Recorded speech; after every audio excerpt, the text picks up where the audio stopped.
Hello, greetings, Bodelwyddan, and welcome to this video which is dedicated to Armistice Day. Anyone who has travelled along the A55 near Sunnyrill will be familiar with the imposing church at Bodelwyddan. But why does the graveyard contain so many World War I graves? And how come many of the people lost their lives in 1919? Wasn't the war over by then? Let's explore the reasons why. The year 1914 saw tensions rising between the largest powers in Europe. By June 1914, breaking point had been reached with the assassination of Archduke Franz Ferdinand, heir to the Austro-Hungarian throne. War broke out, and by the end of 1914, many countries had been drawn into what we now know as World War I. There followed a period of dark and deadly times for the world. Millions of soldiers died and 23 million were wounded. Countless millions of civilians found themselves caught up in the conflict and were killed, injured, and displaced from their homes. By 1918, several armistices were being agreed between various groups. An armistice is a formal agreement between warring parties to stop fighting. Once an armistice is signed, it constitutes a stopping of hostilities and marks the beginning of attempts to negotiate lasting peace.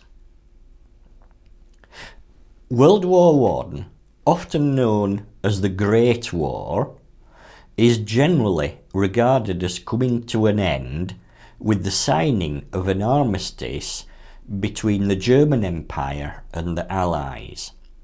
This important document was signed close to the French town of Compiègne.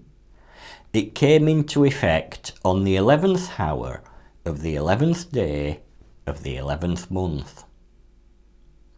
Thus, in subsequent years, the 11th of November has become known as Armistice Day, a day when the signing of the armistice and end of hostilities was commemorated.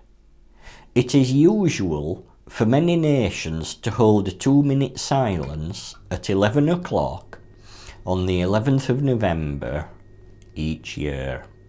The Imperial War Graves Commission, now known as the Commonwealth War Graves Commission, was constituted by Royal Charter in 1917.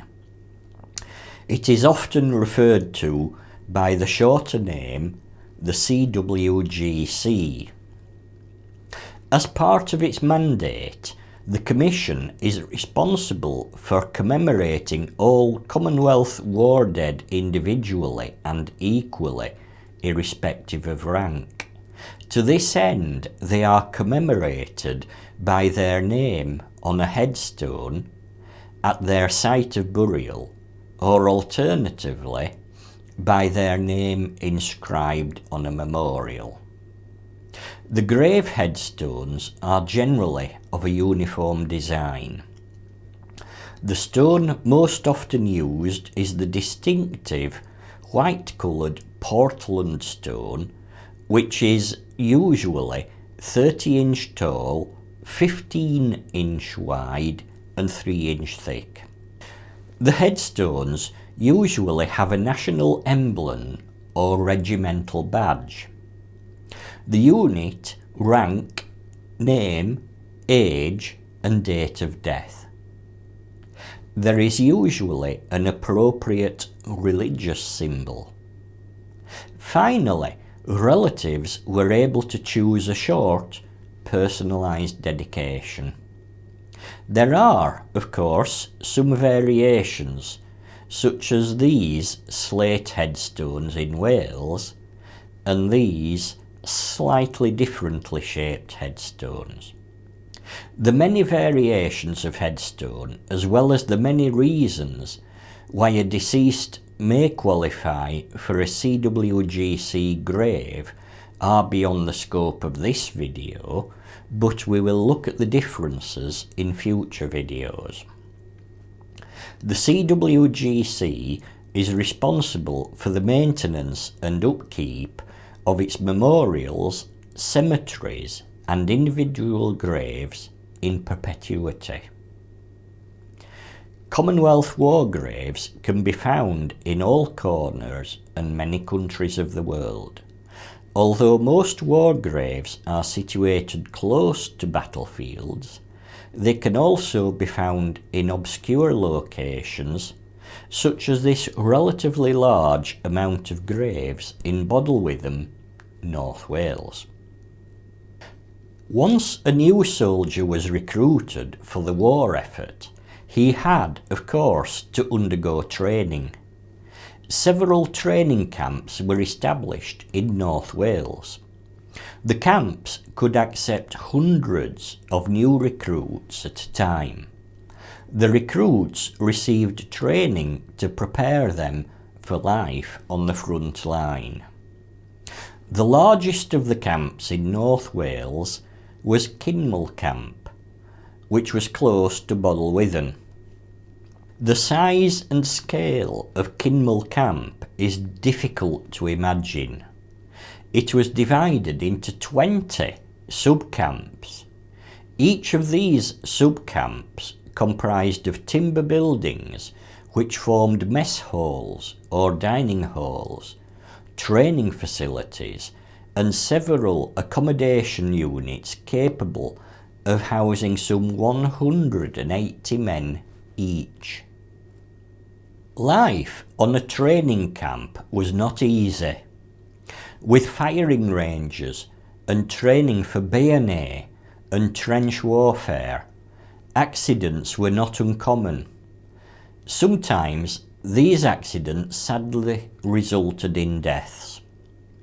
Of course, having so many hundreds of people living in intensely close proximity to each other made for easy spreading of general illnesses and diseases. The year 1918 saw the outbreak of a deadly influenza pandemic, commonly known by its nickname, the Spanish flu. It certainly spread through Kinmel Camp.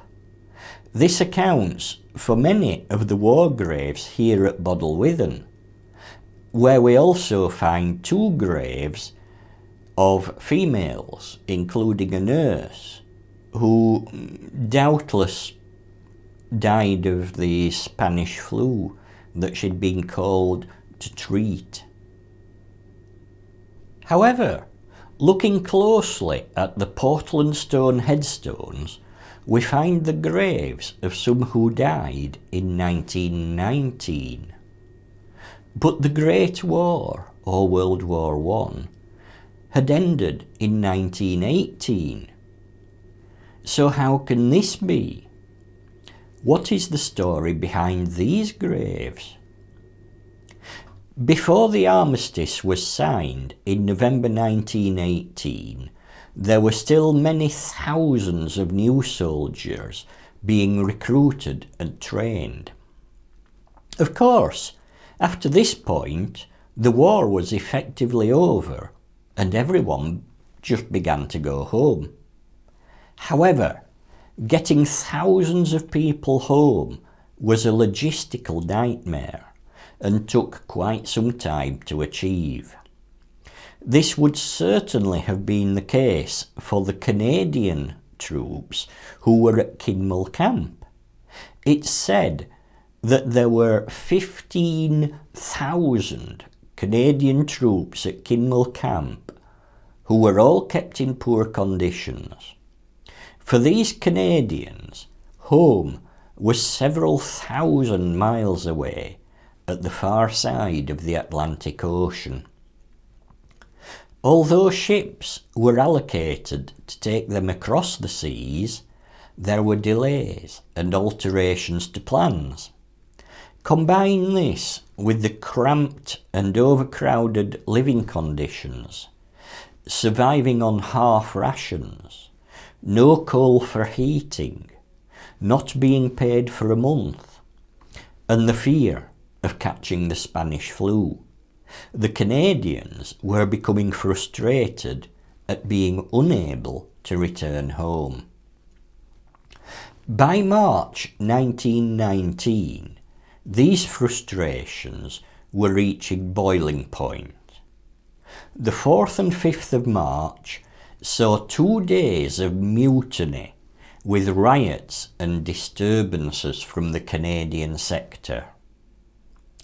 78 men were arrested, with 25 being convicted of mutiny, with sentences from 90 days detention to 10 years of penal servitude.